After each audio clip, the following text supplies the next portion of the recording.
Di sela-sela perang sipil Rusia, ada satu pemberontakan yang sama sekali tak terduga dan sangat disesali oleh para elit komunis.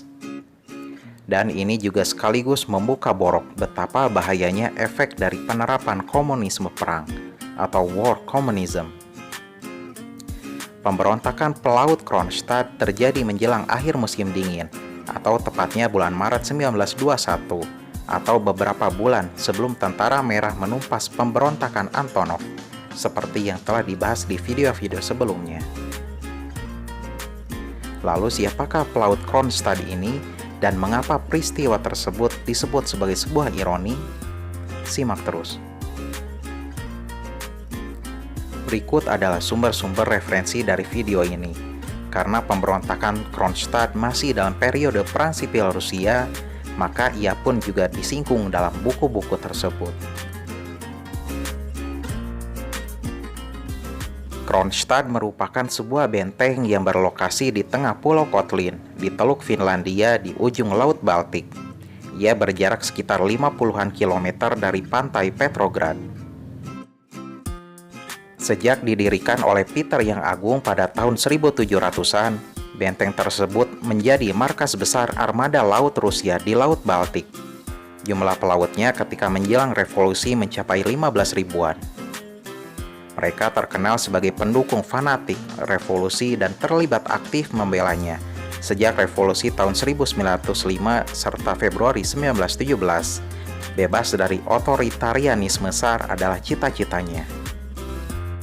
Mereka ikut menggagalkan kudeta oleh Jenderal Laver Kornilov pada pertengahan tahun 1917. Tak berhenti di situ saja, mereka juga ikut langsung dalam serbuan ke Winter Palace saat Revolusi Oktober. Tembakan meriam dari kapal Aurora yang dioperasikan oleh mereka menandakan dimulainya serbuan ke istana tersebut, sekaligus menggulingkan pemerintahan sementara pimpinan Alexander Kerensky. Mereka juga terlibat dalam banyak pertempuran di Perang Saudara Rusia. Puluhan ribu pelaut bertempur melawan tentara putih di berbagai front. Atas jasa dan loyalitasnya, Vladimir Lenin memuji mereka sebagai pengawal revolusi. Trotsky pun tak ketinggalan dengan menyebutnya sebagai kelompok yang paling merah dari yang merah. Namun para pelaut lama-lama merasa gerah dan gemas juga dengan tindakan atau kebijakan Partai Komunis selama perang sipil berlangsung. Mereka melihat sendiri betapa represifnya pemerintah yang diwakili oleh CK, serta penderitaan akibat komunisme militer.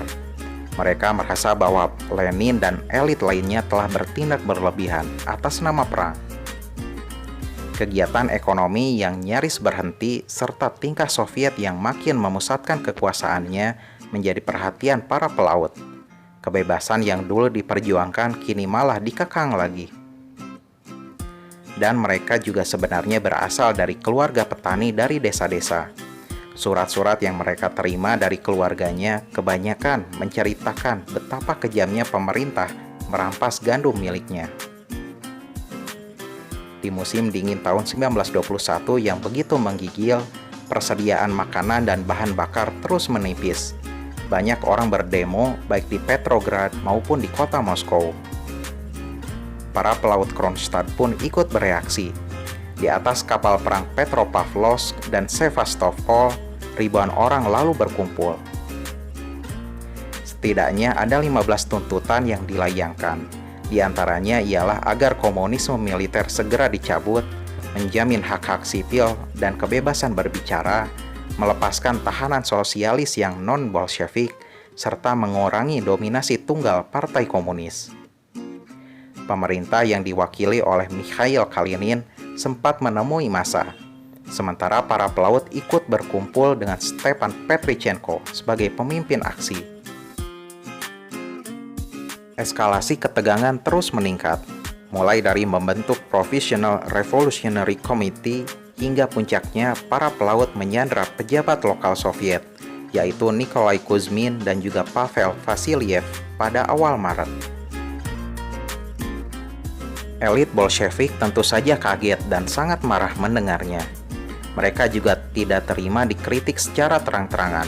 walaupun oleh mereka yang punya jasa besar selama masa revolusi. Ultimatum hingga tanggal 5 Maret agar menyerah tak dipedulikan oleh para pelaut. Setelah tenggat waktu habis, mereka kini selain dimusuhi pemerintah juga dicap sebagai pembangkang dan juga boneka tentara putih. Trotsky selaku Menteri Peperangan memerintahkan Jenderal Tukhachevsky beserta kurang lebih 60.000 tentara merah untuk menumpas habis para pemberontak.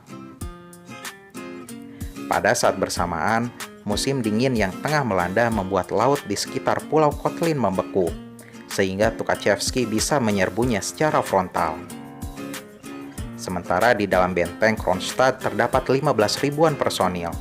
Meski memiliki sejumlah kapal perang, laut yang membeku membuatnya tak bisa digunakan sama sekali.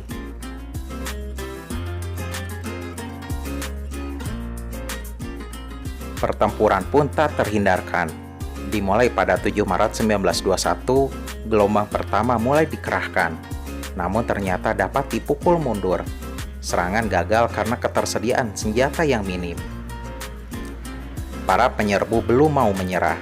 Serbuan kedua pun diluncurkan, kali ini dengan kekuatan yang lebih besar. Namun lagi-lagi mereka dapat dipukul mundur.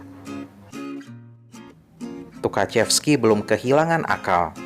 Ia lalu berinisiatif mengepung Kronstadt dari 3 penjuru, serta membombardir benteng terlebih dahulu.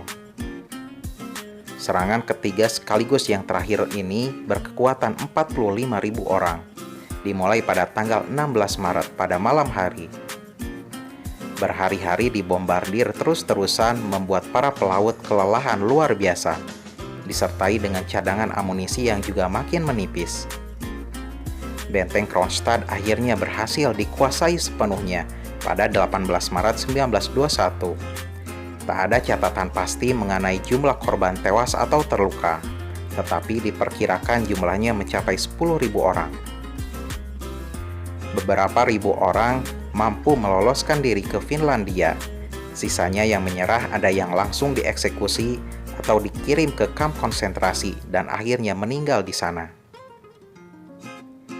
Baku hantam selama 12 hari ini begitu membekas dalam diri Lenin. Ia sadar bahwa kejadian serupa akan kembali terjadi bila tak segera dibenahi. Tak lama setelah pemberontakan dipadamkan, Lenin lantas meluncurkan kebijakan ekonomi baru pengganti komunisme perang bernama New Economic Policy atau NEP. Beberapa poin dari NEP ialah menghapus penyitaan gandum, mengizinkan investasi asing, serta usaha kecil untuk beroperasi, yang artinya liberalisasi ekonomi secara terbatas. Meskipun amat sangat terlambat, sejumlah tuntutan para pelaut Kronstadt pada akhirnya dikabulkan juga oleh Lenin. Itulah kisah mengenaskan tentang pemberontakan Kronstadt tahun 1921. Terima kasih telah menonton video ini sampai habis.